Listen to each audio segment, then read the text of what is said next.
Perso, si quelqu'un me l'avait dit un peu plus tôt, comment me préparer avant de débarquer ici en Allemagne, la plus grande puissance économique de l'Europe, j'allais éviter beaucoup de bêtises, beaucoup de dépenses. Alors, si le sujet sur l'Allemagne t'intéresse, comment te préparer, comment arriver ici, comment t'installer, t'adapter, comment évoluer et t'en sortir, comment réaliser des projets depuis l'Allemagne. Si ce sujet t'intéresse, alors bienvenue sur ma chaîne. Ceci est une série de vidéos qui va porter exclusivement sur l'Allemagne. Ça fait quelques années maintenant que je suis parti en aventure en Allemagne et il y a des situations que j'ai vécues, il y a beaucoup de choses que j'ai vues et du coup je me suis dit que si seulement on me l'avait raconté, si seulement on m'avait préparé le mieux, je n'allais pas subir ce que j'ai eu à subir.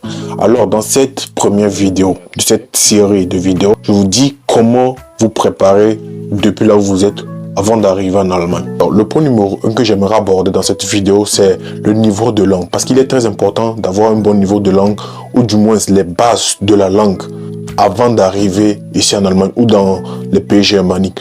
Parce que sans la langue, vous ne pouvez pas communiquer. Sans la langue, vous ne pouvez rien faire. Pas de formation, pas d'inscription, pas de boulot, rien. Tout passe par la communication. C'est pas tout le monde qui comprend l'anglais. Moi, par exemple, je viens d'un pays francophone. Pour les gens qui viennent des pays anglophones, ils sont un peu plus avantagés parce qu'au moins en Allemagne, il y a des gens qui peuvent comprendre l'anglais. Du coup, apprendre l'allemand, c'est pas un très grand défi pour eux. En ce qui concerne le niveau de langue, c'est très relatif par rapport à l'apprentissage. Il y en a qui l'ont appris sur les bancs de l'école depuis le lycée et qui ont approfondi à l'Institut Goethe, par exemple, pour atteindre un certain niveau donné, le A2 ou bien le B1. Il y a aussi ceux qui ont étudié la langue à l'université, comme moi. Il y a aussi qui vont l'apprendre dans les nouvelles institutions qui sont en train de naître sur la toile, où ils peuvent apprendre facilement l'allemand et à moindre coût aussi. Parce que avant d'obtenir le visa, il est très primordial que vous compreniez les questions du consul. Vous voyez? Et lors de l'interview, si vous ne répondez pas bien aux questions, mais si vous ne comprenez pas bien les questions sont très fondamentales, les questions basiques, alors il sera difficile d'obtenir le visa. Du coup, avant d'entrer dans le monde germanique, il faut toujours passer par la langue. Si vous pensez que l'allemand, ce n'est rien, si vous voulez négliger la langue et vous voulez espérer entrer dans le monde germanique, bonne chance à vous. Je ne dis pas que c'est impossible, hein. Je ne dis pas que c'est impossible parce que moi je connais des gens qui sont passés par les pays francophones, la Belgique, la France avant de venir en Allemagne. Ils sont passés par l'Italie avant de venir s'installer en Allemagne. Donc c'est un long parcours aussi. Ça c'est un autre sujet que je vais aborder un peu plus tard dans cette série de vidéos. Le point numéro 2, ce sont les vaccins. Il y a des vaccins de l'espace Schengen. Vous savez que l'Allemagne fait partie de l'Union européenne. Donc les vaccins qui sont recommandés ou bien qui sont obligatoires dans l'espace Schengen, vous devez vous informer auprès du service d'hygiène de votre pays pour savoir quels sont les vaccins que vous devez faire avant d'entrer en Allemagne. Et ces vaccins-là, il faut les faire et puis vous apporter, vous venez avec votre carnet de vaccination original. Même si vous avez fait le vaccin de la variole, de la fièvre jaune, de la varicelle, du tétanos il y a des années, tenez ces carnets de vaccins là avec vous avant d'arriver sur le territoire allemand. Parce que dans tous les domaines d'intervention, dans tous les corps métiers qui existent en Allemagne, on demande toujours les vaccins. Et ces vaccins-là, si tu n'es pas en mesure de prouver que tu as fait ces vaccins, tu dois refaire ces vaccins-là. Et souvent, c'est pas tout le monde qui peut payer pour ça, qui peut prendre ça en charge. Souvent, il y a certains vaccins, c'est vous-même qui devez prendre ça en charge. Alors, si vous avez eu à faire des vaccins auparavant, prière de sauvegarder ou bien de bien entretenir votre carnet de vaccins et venir avec. Il en va de même aussi pour le bac ou bien pour les diplômes obtenus. Il va falloir prendre soin de les faire traduire par un traducteur agréé en Afrique avant de venir ici. Parce que si vous voulez le faire traduire ici, ça coûte énormément cher. Ça coûte très cher et souvent ça prend des mois. La légalisation aussi. Et là, pour faire reconnaître aussi les diplômes, c'est un peu... Ça dure jusqu'à parfois 6 mois, 9 mois.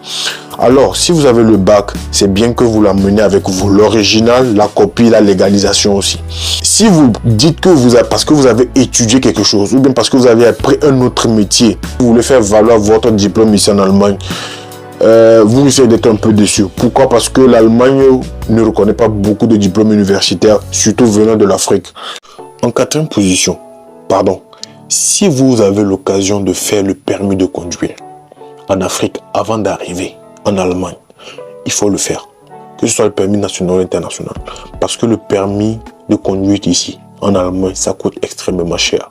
Si vous n'avez aucune notion de conduite, vous allez devoir dépenser entre 2300 et 3000 euros minimum pour faire le permis de conduire. Parce qu'en ayant le permis, ça vous augmente en valeur, ça vous ouvre les portes. Vous avez l'occasion de postuler à plusieurs postes, à plusieurs boulots. Est-ce que vous voyez?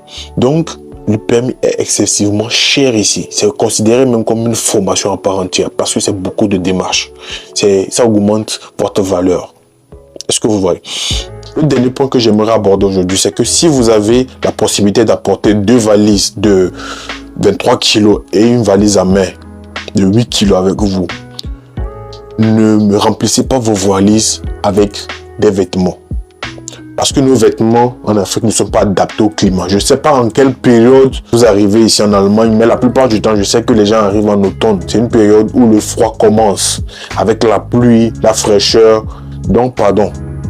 Il faut juste prendre, vous avez juste besoin de 2-3 pantalons jeans qui sont bien et quelques chemises. Ici, la plupart du temps, on s'en fout de vos vêtements. L'essentiel que ça soit propre. Parce que c'est qu'il y a une très grande différence entre l'Allemagne et puis les autres pays, surtout les pays francophones, la France par exemple. Il n'y a pas la poussière comme en Afrique pour dire qu'on va laver ça chaque semaine. Vous pouvez porter 2 pantalons pendant 2 mois, 3 mois. Ça ne va pas se salir. Ça se salit, vous mettez ça dans la machine à laver, vous mettez ça dans le séchoir. Ça va se sécher, vous allez reprendre ça, reporter encore, personne ne va savoir. Donc, au lieu de remplir vos valises de vêtements, il faut prendre beaucoup de provisions. Parce que la nourriture ici, excusez-moi le terme, c'est pas mangeable. Quelquefois. De un, il n'y a pas le piment. Nous, on aime le piment comme ça. Il n'y a pas le piment dans la nourriture. Du coup, les 2 premiers mois, vous aurez beaucoup de problèmes avec la nourriture si vous n'avez pas vos propres provisions avec vous. Surtout le piment. Surtout le piment. L'autre raison pour laquelle vous devez apporter les provisions, c'est que ici, c'est pas qu'on ne trouve pas ces provisions. On trouve ces provisions en Afroshop. Il y a les Afroshop dans lesquels vous pouvez trouver les mêmes provisions qui viennent de partout, de l'Afrique, de l'Asie et tout. Mais ça coûte excessivement cher. Par exemple, j'ai acheté, c'est environ un bol de gari à 9,50 €. 9,50 €, c'est quelque chose de 5 000. Du coup, si vous avez l'opportunité d'acheter un bol de gari à 700, à 800, de mettre ça dans votre valise avant de venir, c'est déjà un grand pas. Ici, une baguette de pain, ça commis, c'est pas moins de 1,50 €. Pour résumer cette vidéo, comment vous préparer avant d'arriver en Allemagne? Il faut 5 choses. D'abord, les vaccins. Ensuite, le permis de conduite. Ensuite, vos diplômes traduits et légalisés par un traducteur agréé. Ensuite, les provisions. Plus de provisions que les vêtements.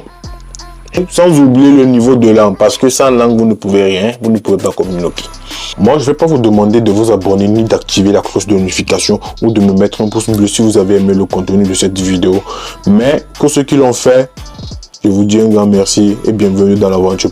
J'ai failli même oublier. Dans la prochaine vidéo que je vais publier, je vais te montrer exactement les procédures administratives qu'il faut faire. Si ce sujet t'intéresse, tu sais quoi faire.